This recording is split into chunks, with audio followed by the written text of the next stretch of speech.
نہیں، ابھی نہیں، میں نے تو اٹھائے جانے تک مہلت مانگی تھی۔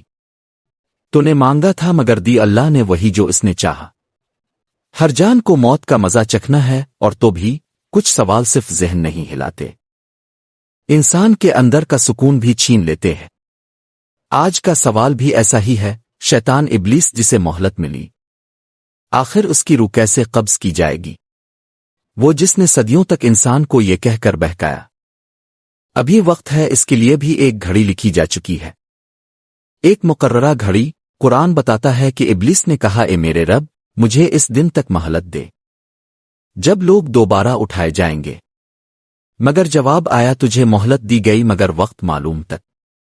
یعنی ابلیس اپنی مرضی سے نہیں جی رہا، اللہ کے حکم سے جی رہا ہے۔ اسلام افسانے نہیں بناتا، اصول بتاتا ہے، اور قبضے روح کا اصول قرآن میں صاف ہے۔ اللہ فرماتا ہے، اللہ ہی جانوں کو موت کے وقت اور نیند کے وقت قبض کرتا ہے۔ اور پھر واضح کیا، کہہ دیجئے تمہاری روح فرشتے موت قبض کرے گا جو تم پر مقرر کیا گیا ہے، یعنی حکم اللہ کا، اور قبض فرشتے موت کے ذریعے، اور قانون عام۔ ہر جان نے موت کا مزہ چکھنا ہے، ہر جان اس میں جنات بھی شامل ہیں اور ابلیس بھی۔ ابلیس کا سب سے بڑا دھوکہ یہی تھا کہ وہ سمجھا میں بچ جاؤں گا، میں ٹل جاؤں گا، میں نہیں پکڑا جاؤں گا۔ میں نے انہیں بلایا وہ آئے، میں نے راستے سجائے وہ چلے، میں نے ان کے گناہ کو خوبصورت بنایا وہ خوش ہوئے۔ لیکن پھر وہ دن آتا ہے جب فیصلہ ہو چکا ہوتا ہے، اور قرآن کہتا ہے اس وقت شیطان اپنے پیروکاروں سے خود کہے گا، اللہ نے تم سے سچا وعدہ کیا تھا اور میں نے بھی وعدہ کیا، مگر میں نے خلاف کیا، میرا تم پر کوئی زور نہ تھا، میں نے تو بس تمہیں بلایا اور تم نے مان لیا، لہذا مجھے ملامت نہ کرو، خود کو ملامت کرو۔ یہ جملے ابلیس کی سب سے بڑی شکست ہے۔ میں نے صرف بلایا تھا، پھر وہ کیوں آئے؟ میں نے ہاتھ تو نہیں پکڑا۔ قرآن نے ابلیس کی مہلت کی آخری حد بتا دی، وقت معلوم، یہ وقت کیا ہے؟ قرآن نے اس کی دقیق تاریخ نہیں بتائی، کیونکہ اصل مقصد تاریخ نہیں سبق ہے۔ ابلیس کی زندگی بھی حد میں ہے، وہ خود کو ہمیشہ سمجھتا رہا مگر وہ بھی فانی ہے۔ فرشتہ موت وہ جس کا ذکر قرآن میں آیا، وہ کسی سے نفرت کی بنیاد پر نہیں آتا، وہ حکم الہی پر آتا ہے۔ ابلیس، تیری محنت پوری ہو گئی، یہ وہی لمحہ ہے، وقت معلوم نہیں، ابھی نہیں، میں نے تو اٹھائے جانے تک مہلت مانگی تھی۔ اور یہی وہ مقام ہے جہاں قرآن کا فرق کھلتا ہے۔ ابلیس نے قیامت تک مانگا مگر اللہ نے فرمایا، وقت معلوم تک تو نے مانگا تھا مگر دی اللہ نے وہی جو اس نے چاہا۔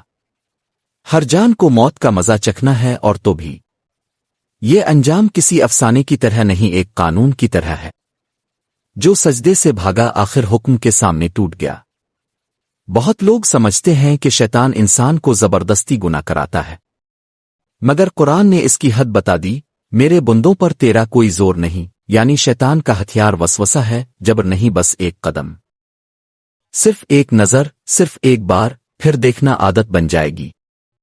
اب سوال، جب شیطان اتنا قریب ہے تو بچاؤ کیسے؟ یہاں اسلام ہمیں ڈرامہ نہیں ڈھال دیتا ہے۔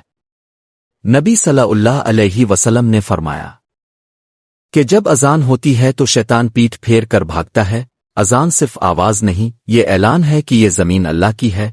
آیت الکرسی صحیح بخاری میں واقعہ ہے کہ صدقہ کی حفاظت کے دوران شیطان نے بتایا، سونے سے پہلے آیت الکرسی پڑھ لو، اللہ کی طرف سے محافظ مقرر ہوگا اور شیطان قریب نہیں آئے گا۔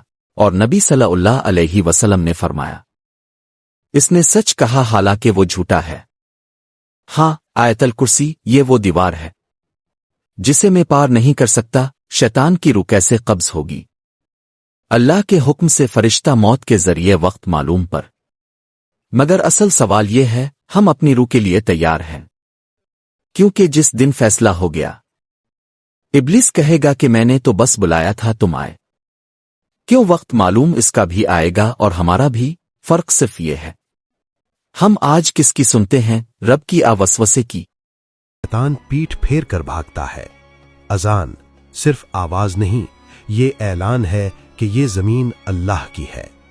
آیت الکرسی صحیح بخاری میں واقعہ ہے کہ صدقہ کی حفاظت کے دوران شیطان نے بتایا، سونے سے پہلے آیت الکرسی پڑھ لو، اللہ کی طرف سے محافظ مقرر ہوگا اور شیطان قریب نہیں آئے گا۔ اور نبی صلی اللہ علیہ وسلم نے فرمایا، اس نے سچ کہا حالانکہ وہ جھوٹا ہے۔ ہاں، آیت الکرسی یہ وہ دیوار ہے جسے میں پار نہیں کر سکتا۔ شیطان کی روح کیسے قبض ہوگی؟ اللہ کے حکم سے فرشتہ موت کے ذریعے وقت معلوم پر۔ مگر اصل سوال یہ ہے، ہم اپنی روح کے لیے تیار ہیں؟ کیونکہ جس دن فیصلہ ہو گیا، ابلیس کہے گا کہ میں نے تو بس بلایا تھا، تم آئے کیوں؟ وقت معلوم اس کا بھی آئے گا اور ہمارا بھی۔ فرق صرف یہ ہے، ہم آج کس کی سنتے ہیں، رب کی یا وسوسے کی؟